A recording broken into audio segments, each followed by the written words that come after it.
دې خلاف په لارج سکیل اپریشن کوو.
شروع کوم په نامه د خدای چې بخونکی مهربانه دی. قدرمندو کتونکو تحصیل بحرین کې ولاړ یم او راسره دا وخت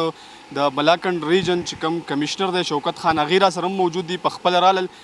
کم ځایونو چې سیلاب دغې خړو اوبو چې دی هغه ځپلي وو د هغې نندارې مو وکړې. ځپلو خلکو سره چې لیده کاته مو شو، د هغې چې څومره ستونزې وي هغه یې مو اورېدې او په دغه خلکو باندې په دغه ولس باندې چې دی د خوراک شیان هم تقسیم کړل. راسره شوکت خان ولاړ له هغې سره خبرې ترې کوو. سر ټول نه وړومبی ستاسو ډېره مننه، تاسو مونږ ته وخت راوبخو. دا راته ووایه چې رالی په خپله مو سپاټ وکتو، سیلاب چې کوم ځایونه ځپلي دي هغه مو وکتل، څه امدادي سرګرمیانې څومره روانې دي؟ بسم الله الرحمن الرحیم. یو خو دا ده چې ما چې په خپله کوم رالم او دوره مې وکړه او دا زیږون مې وکتو، نو د کومه تباهي چې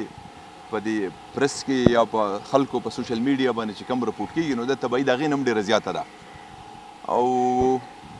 دلته زما خیال چې 600 کورونه مکمل طور تباه دي. دې نه علاوه مطلب 1500 کورونه زما خیال چې نیم تباه دي. 38 پلونه پکې تباه دي. نور د خلکو سکولونه، بیسیک هیلث یونټ او د ټولو نه غټه ستونزه چې عوامو ته دا هغه ټول زموږ دا کوم روډ چې دی د دغه نه واله د بحرین نه واله د کالامو پورې، دا مطلب دا چې واته ځایونو کې اوس هم لږ خراب دی. خو زما له ایز کمیشنر له اولنۍ چې بس کله دغه وشو سیلاب راغی نو زما ټول نه غټه دغه دا وه چې یاره بره چې په کالام کې چې کوم خلک دغه شوي دي سیلانیان، نو هغه موږ په سرکار کې موږ چې کله ایریل سپورټ موږ چې د سرکار نه جازونه غوښتو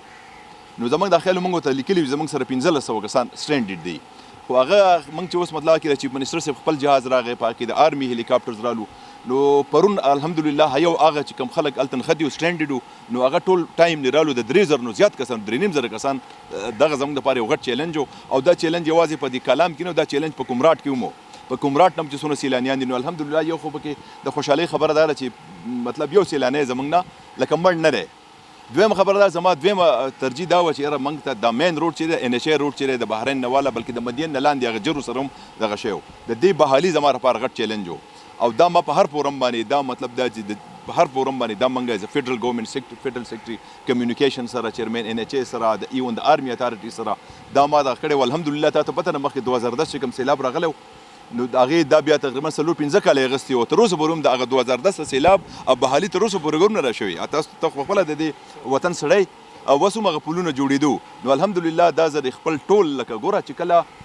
آفت راشي کله سیلاب راشي نو بیا په دې کې بیا فرد نه وي، په دې کې اداره نه وي، په دې کې ټول ایز سټیټ چې دی که نه سټیټ ریاکټس د سټیټ دا ګوري خلک دا ګوري چې یاره ریاست شته که نشته، خلک خو ریاست ته بیا حکومت وایي. نو الحمدلله سبا نه بل څه پورې دا مخکې دغه ورکړې ده، سبا نه بل سبا پورې ما ته اوس مطلب د چیرمن NHA ما سره GM NHA هم خبرې وکړې، سبا نه بل سبا پورې به انشاءالله د کالامو پورې کنیکټیوټي بحال شي. اوس بیا هم مطلب دا چې زه دا نشم ویلی چې هر سړي ته بالکل دغه د ضرورت مطابق سامان رسېدلی دی، خو بیا هم لکه زما په دې ډسټرکټ یا په ډیوژن کې څوک په د ولږې نه مړ، څوک په مطلب دا چې لکه په دغه کې نه مړ چې یاره زه نښتی یم او زه لا سیلاب وړم یا مطلب دا چې زه زما حکومت تپوس نه کوي. نو د بره علاقو پورې ګوره موږ ګبرال ته خوراکي مواد وړي دي، موږ دغه ته اتروډ ته خوراکي مواد وړي، موږ په لوګا ته وړي دي، موږ کالام ته وړي دي، موږ مطلب دا چې اریانې ته د جاز اپریشن کړی دی.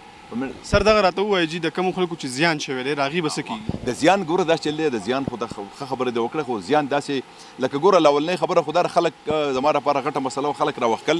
دویم چیلنج ما ته وویل چې د روډ بحالي او دریم اوس چې خلکو ته خوراکي مواد او نان فوډ آیټم دا رسول دا خو الحمدلله زه دې نه ډېر مطمئن یم. دلته زما کوم اسسټنټ کمشنر بحرین چې دی دته زه پیرزونه وړاندې کوم ډېر په غیرت او ډېر په دغه باندې خنر افسر دی. نو اوس د دې نه پس زمونږ چې دغه چې دی که نه هغه کار ډیمیج سروی چې ګوره ما نه څو ورځې مخکې ما پریس کانفرنس کړی نو ما ته خلکو وویل چې یاره څومره ډیمیج شوی دی او دا نو ګوره ما ویل موږ به طریقه کار دا دی لول به موږ سروی کوو د سروی نه پته ولګي چې یاره دا چا څومره ډیمیج شوی دی. سر اخري پوښتنه کوم تاسو چې یاره د سیند په غاړه به موږ بالکل دا هوټلې چې کومې جوړ دي څه ویل غواړئ نن بیا هغه کار روان دی صفایي نه کوي خلک دا به تاسو ایز کمشنر ما مخکې ویلې دوباره د هغه خبره کوم چې د سیند په غاړه به یو هوټل چې کوم دغه جوړ شوی دی لکه دا به موږ ټول انشاءالله دا به دې خلاف په لارج سکیل اپریشن کوو او د دې پورې به زه دا نشم ویلی چې ټیک ته رکاوټونه سوشل رکاوټونه د خلکو ته پته ډېرې خولې ډېرې خبرې خو دا انشاءالله دا تا زه ګارنټي در کوم چې د سیند په غاړه به انشاءالله سیند سایډ ته به بالکل ځکه چې دا زه اکثر خلکو ته وایم د دغه نه واله د لنډاکي نه واله د کلامه پورې سوات خوبصورتي ختمه شوې ده خو یو مارکیټ ته جوړ شوی دی یو طرف ته هم روډ دی او بل طرف ته هم روډ دی نو خلک خو راځي دي اوبو له راځي دي ځنګل له راځي نه ښکلا ختمه ده. زه د خاورې بچی یم زما ګوره زه دا نه غواړم کمشنر دا کیدی نه شي ما خو ته دا هر ځای وایم حکومت مثال د مور پلار دی نو مور پلار چاله نقصان نه ورکوي خو چې کوم داسې خلک دی چې هغه زما قوم له نقصان ورکوي او دغه